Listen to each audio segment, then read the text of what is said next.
Well, good day, everybody. It's that time of week again. Boy, does it come around fast.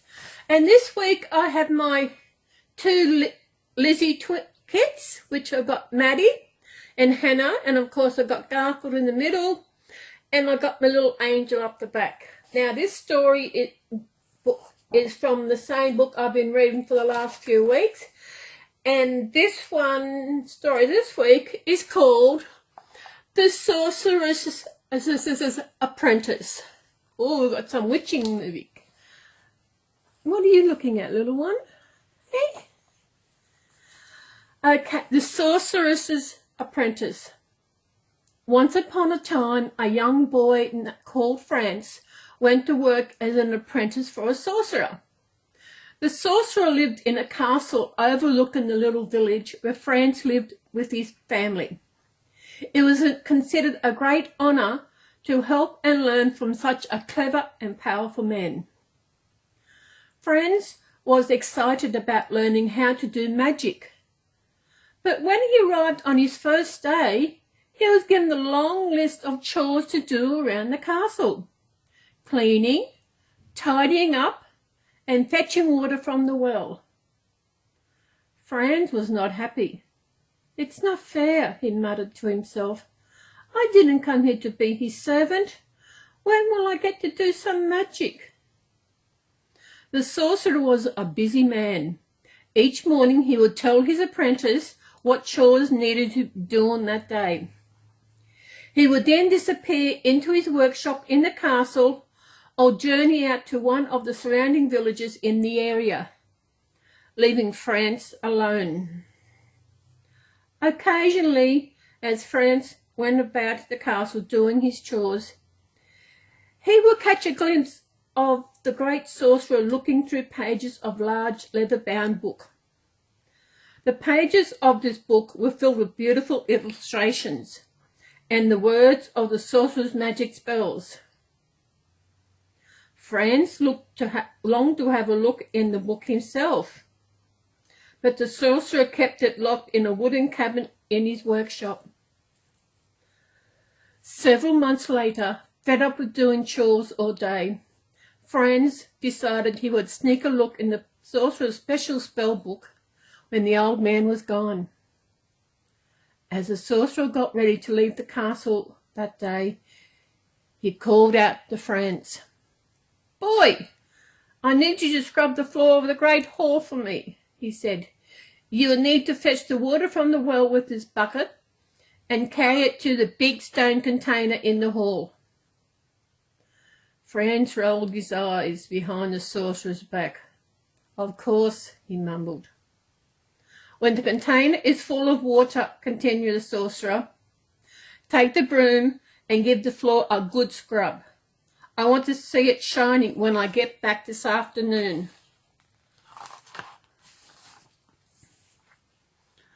As soon as the sorcerer had left, Franz climbed into a small staircase to the workshop. He knew where the sorcerer kept the key to the wooden cabinet, so he grabbed it and hurriedly opened the old creaking doors. Inside sat the magic spell book. Excuse me. Franz carried the heavy book to the great hall and sat down to look through its magical pages. There were spells for all sorts of weird and wonderful things. As he turned the pages, Franz saw a spell that could bring any object to life. This gave him a brilliant idea. "What harm can one little spell do?" he thought to himself.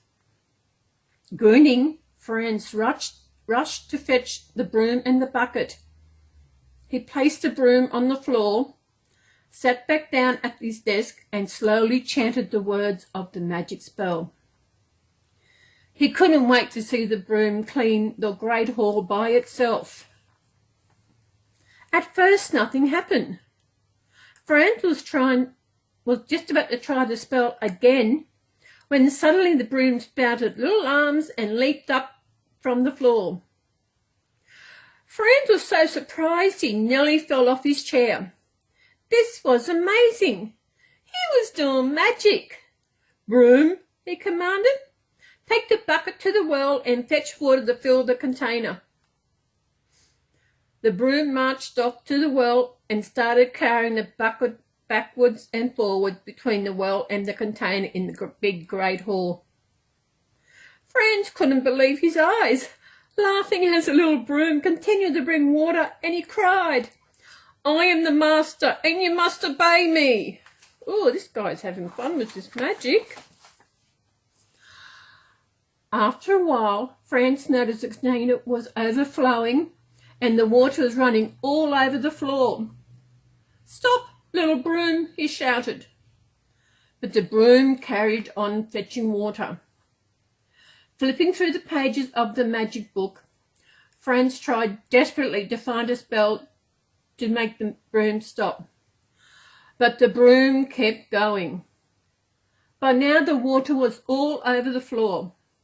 Franz grabbed an axe and chopped the broom into small pieces. "That should do it," he said with a sigh of relief. But to his dismay, the little pieces of broom started to move and grow, and they too sprouted arms and legs. Soon there was a small army of new brooms. They all marched to the well and fetched more water. The brooms continued splashing water into the great hall, and soon it was swirling around Franz's knees. He was powerless to stop the brooms. Just then the sorcerer returned. Ooh. He raised his arms and in a booming voice chanted a magic spell. In an instant the brooms all vanished and the water disappeared. Franz fell to his knees. "Please forgive me, master," he begged. "I just want to try some magic." "You should never play with things you don't understand," said the sorcerer. "Magic is very powerful." Franz hung his head in shame. He would never get the chance to learn magic now. "I shall send you away, boy," continued the sorcerer.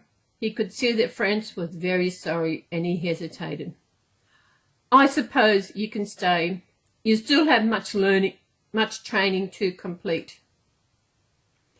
"Thank you so much, sir," said Franz, relieved. "I promise I'll work extra hard."